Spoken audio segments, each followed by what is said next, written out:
Hi, my name is Kimberley, and I am a 92 Golf, which is a culinary specialist. I joined the Army straight outside of high school, so I wasn't sure what I wanted to do. And I walked into the recruiter's office, and I was like, "Hey, why not join the National Guard?" So I give myself a little room to figure out what I want to do in the future. So I went to basic training in Fort Jackson, and I kind of have two different experiences during basic training because after my initial training, I was recycled. So I was with two completely different battalions, and let's say when I first got there, it was really hard, it was stressful, and then things really chilled out a lot once I got to my second unit. But overall, it wasn't really bad. They don't ask you to do anything really crazy, and I think that it was a very joyous experience in a way because I got to do things that I never would have done if I never joined the Army. Alright, so a couple challenges I had was, being away from my family, doing a lot more physical activity that I never did before. But at the end of the week on Sundays, we got phone time. We got 30 minutes to an hour and a half sometimes, and that really helped me ground myself and with being away from my family. And when it came to the physical activity, your experience is what you make it. So if you have trouble with passing an ACFT, if you have trouble with rucking, you work on it by yourself. I got a lot of free time when I was at basic training, so you just have to pack up your ruck sometimes and walk around the bay with it, or you work out on your own free time, and that really helps you get in the zone. Okay, there's a couple things. So when I first got there, no one really warned me about reception, and I feel like that was one of the worst parts of basic training. I was there for about 5 days, but some of my battle buddies were there for 3 weeks, 2 weeks, and it's just I think that's the most stressful part because you don't know where you're going, what you're gonna do, and they just have you doing crazy things. They have you walking around with your boots on, trying to break them in. So you're wearing your PT uniform with the OCP boots, and then you gotta get shots. They'll give you 100,000 shots in your arms. And once you get to your actual training unit, they have this thing, I think it's the first 100 yards. They make you carry ammo crates, different types of equipment, and they're all yelling at you. And it's oh my goodness, what did I sign myself up for? Why did I do this? But another thing, rucking. I heard about it, but I had no clue what it was. So I was it's just you're just walking. But no, you're walking with up to 20 pounds, 30 pounds on your back. And it's when is this gonna end? And then you have to carry your M4, and they don't. Sometimes you can have a sling on it, but they don't allow you to wear the sling, so you just have to walk with it in your hand. And it's just, why do we do that? A little bit of advice I would give is don't psych yourself up about it. It's not really that bad. Me, I had never really been away from home on my own before, so going there, it was a lot of fun. You'll meet new people, and when it comes to rucking, you want to take care of your feet, and the drill sergeants, they throw a lot of random things at you. You got to get ready to do a lot of push-ups, the squat bender, and the V-up. Oh, I did a lot of V-ups in my day. But it's not bad. There's nothing really much I can say about it. You just have to be mentally prepared to get out of your civilian mindset, because once you get there, you can't think as a single unit anymore because everything you do affects your whole team. So you might get in trouble, but you might do something that gets you in trouble, but you're not just getting yourself in trouble. You get your whole platoon in trouble. And everyone is gonna look at you funny because you're having them in the front leaning rest for 20 minutes because of your mistake. And it's not just you. You got to think about your whole team when you do something.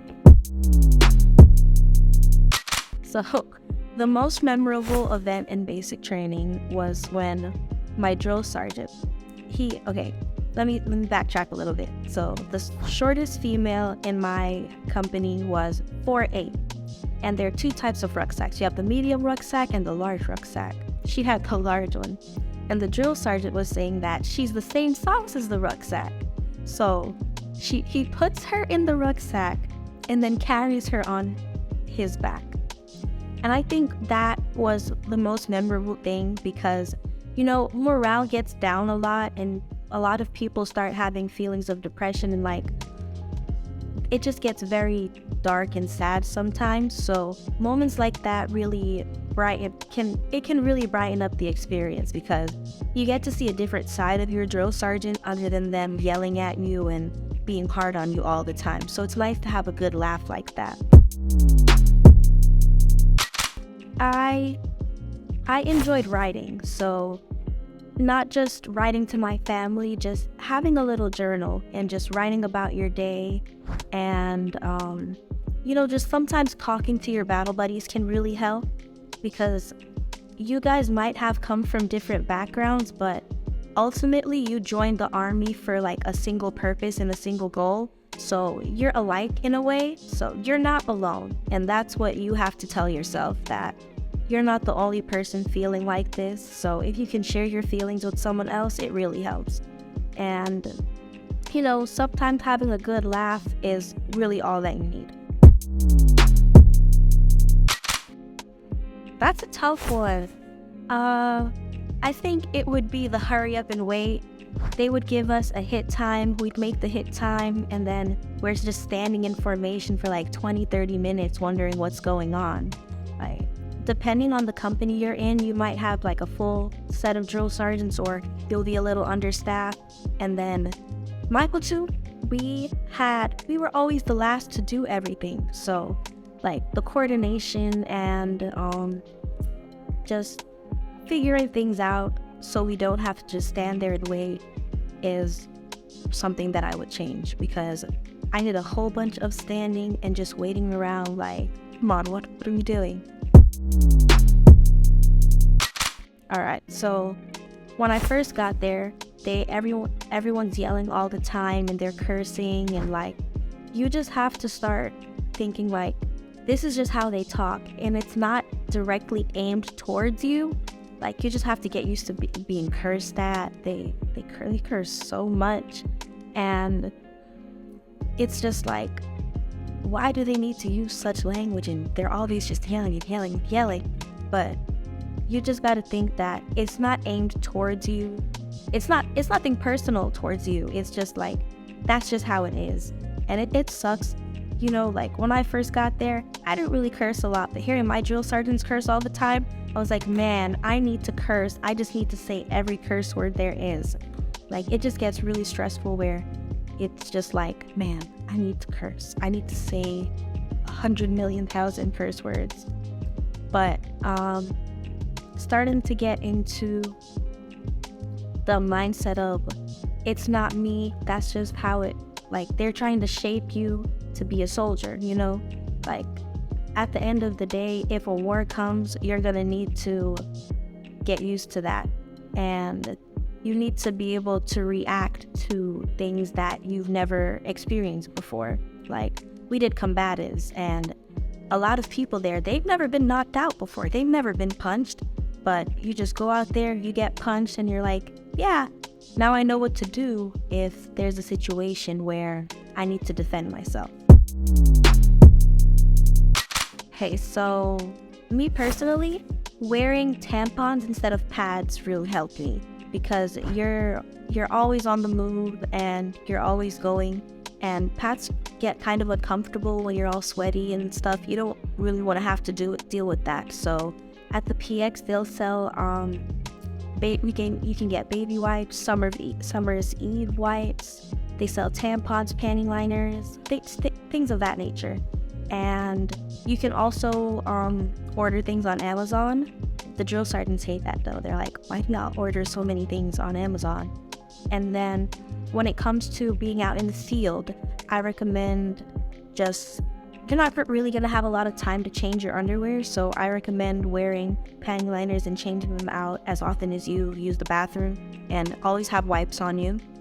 And then me personally, when I did the forage, it was the time of the month and it sucked really bad. But just like if you have a little IFAC pouch and you don't use it, what I did, I made a little personal care bag. So I had pads, tampons, baby wipes, hand sanitizer, and with your canteen, you can use that to wash your hands. You don't have to worry about anything like that, but that's what I would recommend. It's not really that bad, but it just sucks being out there for 4 days and not really being able to take a good shower. But you know how to take care of yourself and what works for you, what doesn't. And at the PX, they sell field bath wipes. They're like super thick and it comes with like 8 wipes. So you can take like a little poor men's shower if you need to. So it was one morning, it was during first formation. The uniform was our OCP's, and I came running downstairs. I was in a rush and I forgot my PC. So I had to get a battle buddy and run back upstairs, and we overheard the drill sergeants. And they were like, "Oh, since you want to forget your PC, everybody in the front line rest now." So I heard that and I was like, man, that's on me. And this one time I forgot my name tapes. So I didn't have my US Army tape, my name tape, my flag. So I was like, man, I hope they don't notice. And they didn't. But that time I forgot my PC was the one time I got the whole company smoked. But that was the only time. It wasn't that. I got down back in time, so they were mad at me, of course, but I missed the push-up, so that was really it. It was super cool, I can't even lie. I got to do things that I never would have done. Like, how many people can say that they've thrown a grenade? Like, shooting a gun is like, anybody could do that, but when you join the Army, it's like, you're doing it with a purpose. And jumping, like rappelling down a 40-foot wall, low crawling under machine guns, like who does that, Like the Army has opened up my world to so many different possibilities. And after graduating basic training and coming back home, it kind of feels like, man, I kind of miss doing all that. Like, sure, it was stressful, but being back home is like a little boring, and I like adventure. So if you like adventure, come on down and join the Army. Alright, so typically wake up would be like at 6 o'clock, and wake up would be at 6 o'clock, but everyone would really wake up at 5. So we wake up at 5, we got dressed in the dark, we had our little red lens, and then we would have to toe the line. And there's like a big box in the middle of the bay, and everyone had to line up around it. Then the drill sergeant would come in, turn the lights on, make us do a personnel count, and then we had 30 minutes to do like bay maintenance, and like if you weren't fully ready, go do what you need to do. And then first formation would typically be like at 6:30. We would line up, do PT, and like for about an hour or so, half an hour. Then by 7 o'clock, we were at the DFAC lining up for breakfast. And then after breakfast, we would do like the training activity for the day. And then we would do half of it, come back, then we'd go to lunch chow. Sometimes we'd have MREs or hot A's, like they would carry the food to the company instead of having you go out to the DFAC. And then after lunch, we would have, lunch would be around like 12 o'clock, 1 o'clock. And then after lunch, we would come back. Sometimes if we weren't finished with training, we would finish that. And then we would sometimes get drill sergeant time. So you got to talk to the drill sergeants. They would give you some of their experiences, tell you about like the big Army. And after that, we would get like time to do bay maintenance, write letters, do what you need to do. And then Typically, at night, our toe the line would be probably like 1900, 2000, and then you would toe the line again. The drill sergeant would come in, get a count for the bay, and then turn the lights off. You get in bed and leave. And then most people, no one really went to bed as soon as the lights went off. People showered, cleaned their lockers, did whatever they needed to do, and then everyone was typically in bed by like 2100. And there's this thing called fire guard, so 2 people have to be up at the desk and, basically keeping watch. And then typically someone would sit at the desk, and then the other person had like a cleaning duty to do, and it was for an hour, so every 30 minutes you would switch off. And staff duty would come in, get a count of like people, make sure the count was accurate and like make sure everyone was there. And if someone was in the wrong uniform, sleeping or on watch, they would wake everyone up, and sometimes you get smoked. That's how it is. Like, they turn the lights on, make everyone toe the line, count, smoke you, and then leave like nothing happened. And yeah, that's like a typical day. There's nothing really crazy that goes on. You wake up, you eat, you get 3 square meals. Like, that was a typical day, like if you stayed at the company. But now, if you're going to the field, you would wake up like probably 4 o'clock.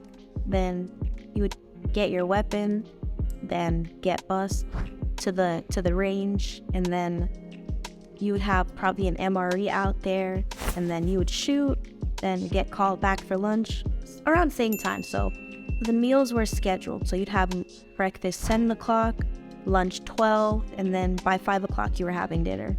5 or 3 o'clock. Sometimes we had later dinner depending on the schedule, but sometimes you'd have 3 LREs a day. Sometimes you get DFAC 3 times a day, and it just depends on what's on the schedule. All these neck just wanna be a mini me. All these neck just wanna be a mini me. All these neck just wanna be a mini me. Friend of me, enemy me. All these neck just wanna